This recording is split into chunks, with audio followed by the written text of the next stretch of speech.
Guys, welcome to our YouTube channel. Today in this video, we will see the cutoff analysis of SSC CGL 2024 prelims examinations. So let's start the video. First of all, we will discuss the cutoff factors. So guys, सबसे पहले हम बात करें कि cut off factors हमारे क्या क्या हो सकते हैं कि जिनके ऊपर वैकेंसी हमारी जो भी नंबर ऑफ़ कैंडिडेट्स हैं वो एक तरीके से डिपेंड करते हैं, या फिर हम ये कह सकते हैं कि जो भी कट ऑफ लगती है हमारी एग्ज़ाम में वो इन्हीं पे डिसाइड होती है। सबसे पहले क्या होती है, वैकेंसी कि वैकेंसी कितनी है। अगर वैकेंसी इंक्रीज़ होती है तो आपकी कट ऑफ डिक्रीज़ होती है, और अगर वैकेंसी डिक्रीज़ होती है तो कट ऑफ इंक्रीज़ होती है ना। सो ये एक तरीके का इन्वर्स रिलेशन है। अब बात करते हैं जो नंबर ऑफ़ कैंडिडेट्स लिए जाते हैं, स्पेशली अगर हम बात करें पिछले कुछ रिसेंट एग्जामिनेशंस में, तो कभी कभी 12 टाइम्स भी स्टूडेंट लिए गए हैं, कभी 10 टाइम्स लिए गए हैं। अगर पिछली बार की बात करें जो अपना 23 वाला CGL था, उसमें समथिंग 8 या फिर 9 पॉइंट कुछ लिए गए थे अप्रॉक्स।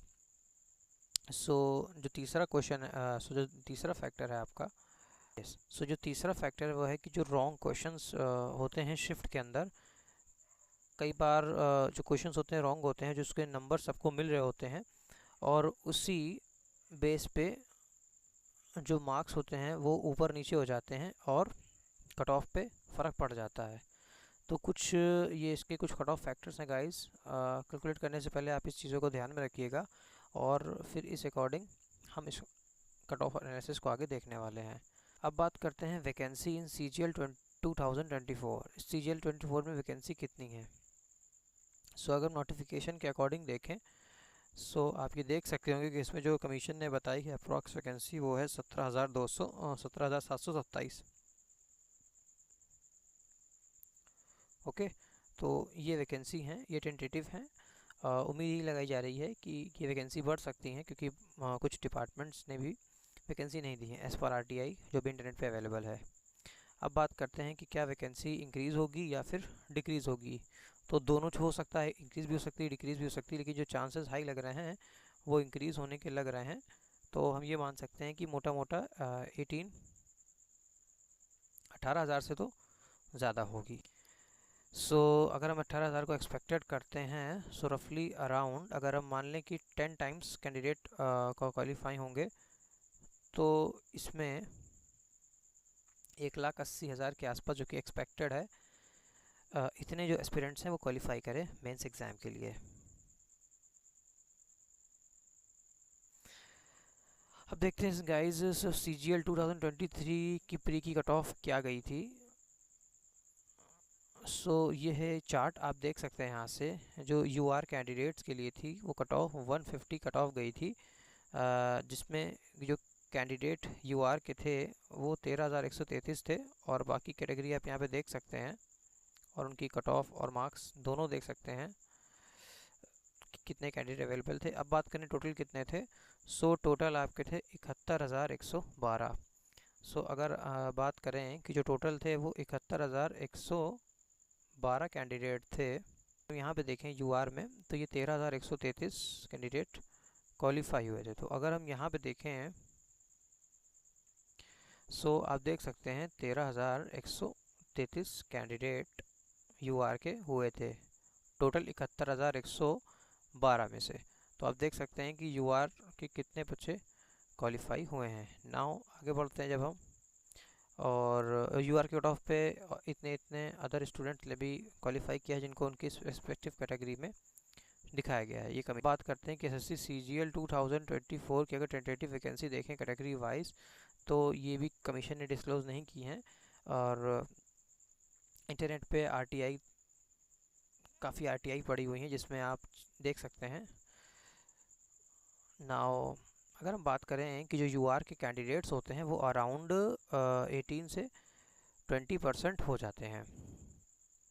18 से 20% ये एक एक्सपेक्टेड है, या फिर ये देखा गया है जो भी रिसेंट के SSC एग्ज़ाम हुए हैं, तो 23 वाला या फिर 22 वाले, इस तरीके से। तो मोटा मोटा इतना होता है, 21-22 हम एक रफ आइडिया मान सकते हैं कि 18 से 20% जो के कैंडिडेट क्वालिफाई होते हैं मेंस में, तो उसमें 18 से 20% यूआर के कैंडिडेट होते हैं। और ओबीसी का इसी तरीके से एक्सपेक्टेड हम मान सकते हैं, ये एक रफ आइडिया है, 29 से 33। ये चेंज भी कर सकता है क्योंकि ये इस पर डिपेंड करता है कि उस एग्ज़ाम में उस कैटेगरी के लिए वैकेंसी कितनी है जनरली।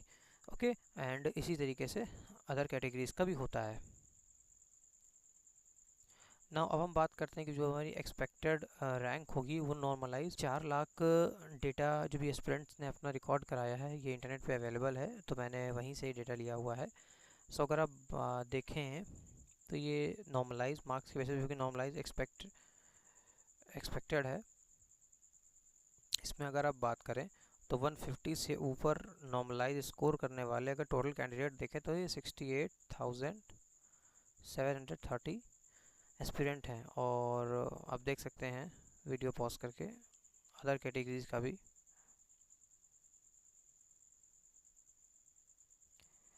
अब बात करते हैं कि जो एक्सपेक्टेड नंबर ऑफ कैंडिडेट्स हैं फ्रॉम यूआर कैटेगरी, वो आपके अराउंड 32,000 टू 38,000 हो जाएंगे। 32,000 से लेकर 38,000 के बीच में ये भी एक्सपेक्टेड है कि जो यूआर के कैंडिडेट होंगे वो क्वालिफाई करेंगे, मतलब।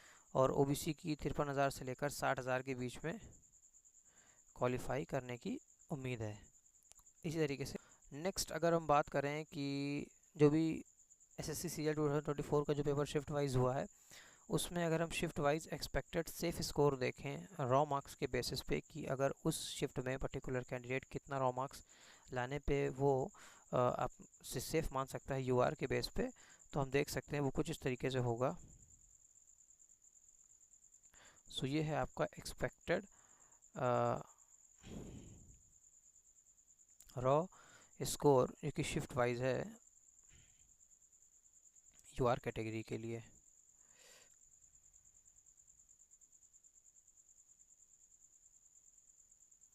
सो आप देख सकते हैं जो भी आपकी पहली शिफ्ट है वो है 17 सॉरी, जो सबसे शिफ्ट हार्ड गई है वो है 17 सितंबर 2024 की थर्ड शिफ्ट है, जिसमें अगर आपके 122 मार्क्स आ रहे हैं रॉ स्कोर यूआर से हैं आप, सो आप एक्सपेक्टेड है कि आप मेंस में क्वालिफाई कर जाएं। इस तरीके से आप ये अपनी शिफ्ट देख सकते हैं और ये उसके स्कोर हैं। ये स्कोर रॉ मार्क्स के बेसिस पे हैं। आपका अगर इन पर्टिकुलर शिफ्ट में इतना इतना स्कोर बन रहा है तो कहीं ना कहीं आप अपने आप को एक्सपेक्टेड है कि आप अपने आप को सेफ मान सकते हैं मेंस की एग्ज़ाम के लिए। इस तरीके से आप देखते हुए जब आएंगे तो जो आपकी सबसे ईजीएस्ट शिफ्ट गई है वो है 23 सितंबर की सेकेंड शिफ्ट, जिसमें कि 141 मार्क्स अगर आपके बन रहे हैं रॉ, तो आप मान सकते हैं कि आप सेफ हैं यूआर कैटेगरी से। नाउ ओबीसी कैंडिडेट, ये जो मार्क्स ऊपर दिए हैं उसमें से आप अपने शिफ्ट वाइज में 4 माइनस करके देख सकते हैं कि क्या आप सेफ हैं या नहीं। एससी कैंडिडेट -10 कर सकते हैं और एसटी कैंडिडेट -15 कर सकते हैं। इन नंबरों से माइनस कर सकते हैं और देख सकते हैं कि क्या वो सेफ है या फिर नहीं।